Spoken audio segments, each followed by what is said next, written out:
Rain pounds the streets in British-occupied New York, September 1776. Not much light out, just hard water slapping stone. Benjamin Talmadge stands in a doorway deep in the shadows. Two redcoat patrols move past, boots slick with rain. Talmadge grips a coded note in his fist. His heart's not steady. The message he carries could tip the whole war. No sign of his friend, one of his bravest, gone somewhere in this city. War talk's dried up, replaced by tense silence. Nathan Hale's out there, maybe lost, maybe worse. Only a tangle of spies willing to risk everything, stand between the darkness and whatever comes next. Summer 1776. Things look grim for the Continental Army. Washington's crowd is jammed in tight, outnumbered, low on firepower. Any word about what the British are planning can tip the scales between living to fight or getting wiped out. Straight battles aren't working.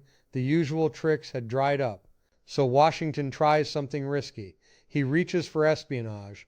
Problem is, the British already have their spy rings. The Americans have nothing. Just hope, guts, and a handful of men ready to jump into the unknown. Nathan Hale didn't start out looking for war. He'd grown up on Connecticut dirt, pushed through Yale, figured he'd end up in a quiet classroom. Then the first shots of the revolution hit. Restless man, all nerve and principle, Hale dumped his teaching gig and signed up to fight under Washington. No safety net, no promise he'd see the other side, just the pull of the cause. Spying had a stench on it in the 1700s. Most people saw it as the work of traitors, something beneath honor. Officers wanted no part of sneaking around. Get caught, and they'd hang you. No prisoner exchange, no mercy. After Brooklyn went bad for the Continentals, though, Washington's men needed answers from behind enemy lines. They had to know what was coming, or risk losing it all. Washington asked for someone to sneak past British lines. Nobody moves except Nathan Hale. He stands up steady, upbeat. His friends tell him to think twice. He ignores them. Says promotion means nothing to him. Money even less. I wish to render service. Talmadge looks on, stuck between pride and dread. Hale has guts. Deep down, danger's written all over this. Hale moves through British-held New York dressed like a schoolmaster. He keeps his head down, but every street feels risky. Soldiers on corners, eyes everywhere. He writes notes on warehouses, troop numbers, gun placements, shoving the coded scraps deep in his coat. The city tightens up each day. Somebody is always watching. British counterintelligence tightens the screws. Talk goes around some American spy hiding out in the city. In a tavern, one loyalist picks Hale out of the crowd. He knows the face from Yale. Nathan's panic shows quick and sharp. He moves for the door, hoping nobody's watching. Too late, the city's already hunting him. Hale never makes it inland. British troops catch him along the shore, trying to slip back over the line. They go through his pockets, take his notes, find his fake papers. No cover left. General William Howe doesn't hesitate. Evidence is in hand. Mask is off. Nathan Hale, spy, will hang.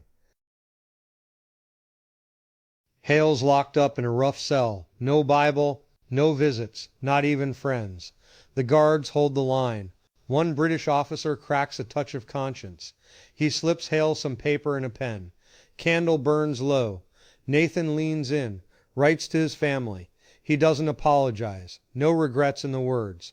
Just the sting. He can't do more for the cause. That's what stays with him.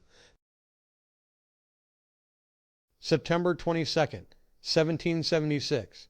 Nathan Hale walks to the gallows, right in view, in a public garden. British soldiers stand around, waiting for him to break. He doesn't flinch. Hale faces death square, voice steady. I only regret that I have but one life to lose for my country. Those words cut through the morning. Nobody forgets them. The crowd feels it, patriot or enemy, heavier than the noose. Word of Hale's hanging spreads fast.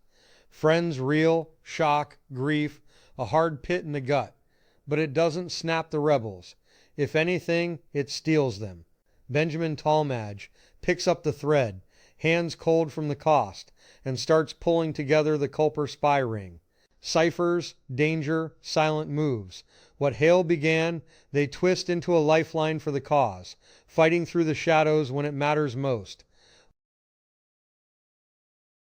The Culper Spy Ring didn't look special at first. Shopkeepers, farmers, tavern owners, regular faces all in, but they passed secrets straight to Washington. Exact details, the kind that bends campaigns. Kept it quiet, risked everything, no glory, just grit, right under the British nose. Nathan Hale swung from a British rope, September 1776. That's history. He died fast, just 21, caught spying behind enemy lines. But they never did wring fear out of him. His name leaked through camps and taverns, picked up in huddled talk. What stuck wasn't just that he fought, but that someone had to risk everything in the dark, not just out where the bullets flew. Hale's end hammered home a fact. This wasn't only soldiers' work, it was shadow work too. New York rattled under British boots in 1776, and Nathan Hale walked straight into it.